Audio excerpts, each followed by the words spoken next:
Good afternoon six class. आज शुरू करते हैं। इतने दिन तो अपन ने पढ़ी है हिंदी ग्रामर जो आपने ज्योति मैम से पढ़ी, और आज शुरू करते हैं अपन हिंदी के चैप्टर्स जो आज से मैं आपको पढ़ाऊंगी। हिंदी का फर्स्ट चैप्टर है जिसका नाम है अभिनंदन। उसके राइटर का नाम है द्वारिका प्रसाद जी माहेश्वरी। बच्चों, ये एक देशभक्ति कविता है। देशभक्ति कविता से आप समझते हो ना, देशभक्ति कविता मतलब जिसमें देश प्रेम की बात की गई हो, देश प्रेम की प्रेरणा दी गई हो। ठीक है, तो देखो इस कविता में कवि अपनी मातृभूमि की सराहना करते हुए उसका वंदन करते हैं। कवि के अनुसार संसार के सभी देशों में उनकी मातृभूमि की शोभा सर्वोत्तम यानी कि सबसे अच्छी है। कवि अपनी मातृभूमि की सुरक्षा के लिए हर समय त्याग की भावना के लिए प्रेरित हैं। पता पड़ा बच्चों, कवि क्या कहना चाहते हैं कि दुनिया में जितने भी देश हैं उन सबसे अच्छी कौन सी भूमि है? भारत भूमि है। और वो अपने आप को सौभाग्यशाली समझते हैं कि उनका जन्म भारत जैसी भूमि पर हुआ। ठीक है, अब देखो कविता शुरू करते हैं। मेरी मातृभूमि को मेरा वंदन है, इसकी मिट्टी धूल महकता चंदन है। चंदन समझते हो बच्चों? चंदन एक लकड़ी का नाम है और बहुत अच्छी खुशबूदार लकड़ी वो होती है। ठीक है, तो यहाँ पर कवि ने भारत भूमि की मिट्टी को भी चंदन के समान खुशबूदार बताया है। वो क्या कहते हैं कि हे भारत भूमि, मैं आपको वंदन यानी कि नमन करता हूँ, मैं आपको नमस्कार करता हूँ, मैं आपका सम्मान करता हूँ। आपकी मिट्टी भी चंदन के समान पवित्र और खुशबूदार है। खेल खेल जिसकी गोदी के पलने में रहा झूलता पला पैर पर खड़ा हुआ। अब यहाँ पर कवि अपने बचपन की बातें याद करते हुए कह रहे हैं कि हे भारत भूमि, आप ही की गोद में मेरा बचपन बीता है। जिस प्रकार से एक माँ होती है, माँ की गोद में बच्चे का बचपन बीतता है, तो उसी प्रकार यहाँ पर कवि ने भारत भूमि को संबोधित करते हुए कहा है। संबोधित यानी कि वो उन्हीं को कह रहे हैं कि हे भारत भूमि, आप मेरे लिए माता के समान हैं और आप ही की गोद में यानी कि भारत भूमि पर ही रहकर उनका बचपन बीता है। उनका खेल, उनका रोना, उनका धोना, उनके बचपन की जिद सब कहाँ पूरी हुई है? भारत भूमि की भूमि पर। जिसके आसमान के नीचे आंचल में मैं नटखट चंचल शिशु इतना बड़ा हुआ। कवि क्या कह रहे हैं कि मेरा सारा बचपन आपकी गोद में बीता। मेरा चंचल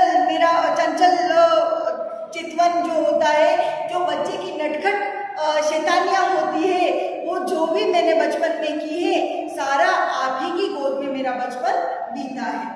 जिसने मेरे लिए सहा सब कहा न कुछ, सौ बार उसे मेरा अभिनंदन है। अभिनंदन मतलब स्वागत करना। तो यहाँ पर कवि ये कह रहे हैं कि मैंने इतनी शैतानियाँ की, इतना तंग किया। अब सोचो, आप सुबह उठते हो? नहीं उठते हो। अर्ली मॉर्निंग मम्मी जगाने आती है, वो कितना प्यार से जगाती है, लेकिन आप टस के मस नहीं होते हो। कितना टाइम लगाते हो। वो मम्मी की जिम्मेदारी होती है कि वो आपको टाइम टू टाइम जगाए, आपको चाय दूध पिलाए, आपका लंच बनाए, आपको स्कूल के लिए रेडी करे। आप आओ तो वापस आपका ये खाना तैयार रखे। जो कुछ भी है, सुबह उठने से लेकर रात को सोने तक के आपके सारे काम आपकी मम्मी द्वारा किए जाते हैं।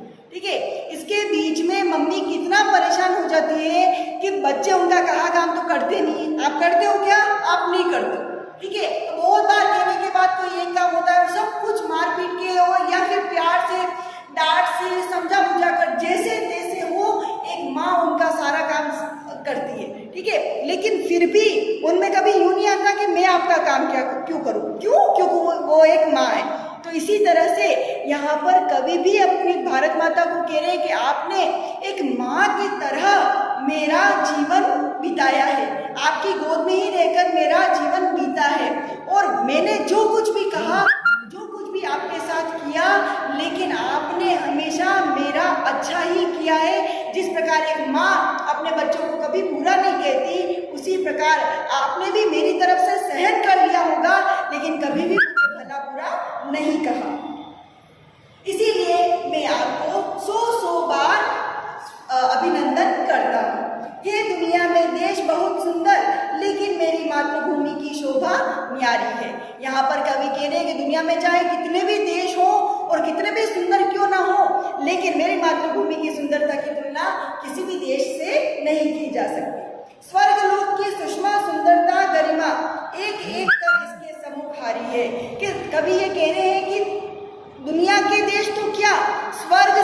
ज़्यादा सुंदर कौन सी धरती है? भारत भूमि की धरती है। हम सबकी आशाओं अभिलाषाओं का कल्प वृक्ष यह नंदन कानन है। कल्प वृक्ष किसको बोलते हैं? जो वृक्ष आपकी सारी अभिलाषाओं को पूरी कर दे। नंदन कानन ये स्वर्ग के वन का नाम है।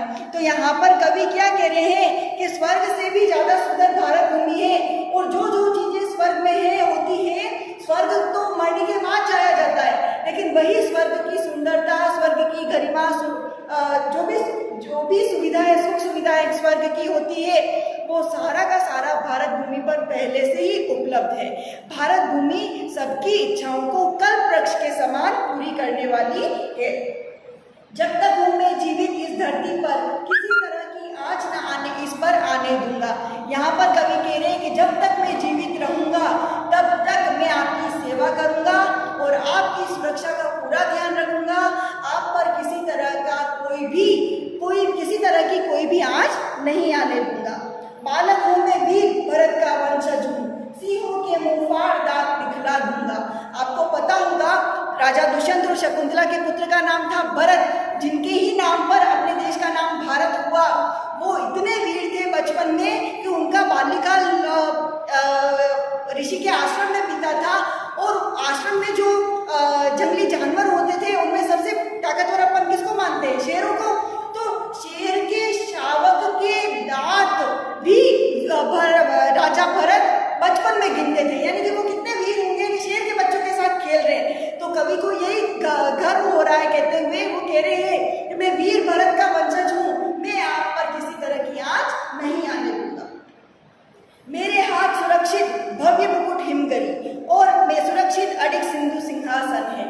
यहाँ पर कवि ने भारत भूमि की सीमा का वर्णन करते हुए कहा है कि जैसे भारत भूमि के ऊपर सबसे उत्तर दिशा में कौन सा पर्वत है? हिमालय पर्वत है, और हिमालय पर्वत को क्या माना है? भारत भूमि का मुकुट माना गया है कि ऊपर तो भारत के उत्तर दिशा में तो हिमालय पर्वत है जो मुकुट के समान है, और सुरक्षित अडिग सिंधु सिंहासन गए कि जब तक मैं हूँ यहाँ पर उत्तर से लेकर दक्षिण तक की आपकी किसी सीमा पर कोई आँच नहीं आएगी। मैं रोली से नहीं उसी की मिट्टी से तिलक लगाता हूँ, अपने माथे पर यूं तो है मेरा नाता सब दुनिया से, गर्व मुझे है केवल इसके नाते पर। अपन कभी भी कोई भी शुभ कार्य शुरू करते हैं ना, या कोई विशेष त्योहार के दिन पे अपने ये हिंदू संस्कृति में रिवाज है कि कुमकुम का तिलक लगाया जाता है। तिलक लगाया जाता है ना, चाहे कन्या हो चाहे पुरुष हो, लड़का हो, कन्या हो तो बिंदी लगाई जाती है और लड़का हो तो तिलक लगाया जाता है। तो कवि ये कहना चाहते हैं कि भारत भूमि की मिट्टी भी कुमकुम जितनी पवित्र है। जिस प्रकार किसी शुभ कार्य पर कुमकुम से तिलक करना शुभ माना जाता है, उसी प्रकार मैं भारत भूमि की मिट्टी को इतना पवित्र समझता हूँ कि मैं उसी कुमकुम से नहीं, मैं इसकी मिट्टी से तिलक लगाना ज़्यादा पसंद करूँगा। मेरा पूरी दुनिया से संबंध है। अपनी भारतीय संस्कृति रही है वसुधैव कुटुंबकम, पूरे संसार को एक कुटुंब मानना, परिवार मानना। लेकिन कवि कहते हैं कि ये भावना तो मेरे में है ही है, मैं सबको अपना एक परिवार ही मानता हूँ, लेकिन सबसे ज्यादा रिश्ता मेरा कौन सी धरती से है? भारत भूमि से। मैं जो कुछ हूँ सब इसका ही है, इसको ही मेरा सर्वस्व समर्पण। कवि कहते हैं कि मेरा सब कुछ, जीवन, तन, मन, धन, सब कुछ भारत भूमि का है, और सब कुछ मैं इन्हीं को समर्पित करके अपना जीवन सफल करना चाहता हूँ।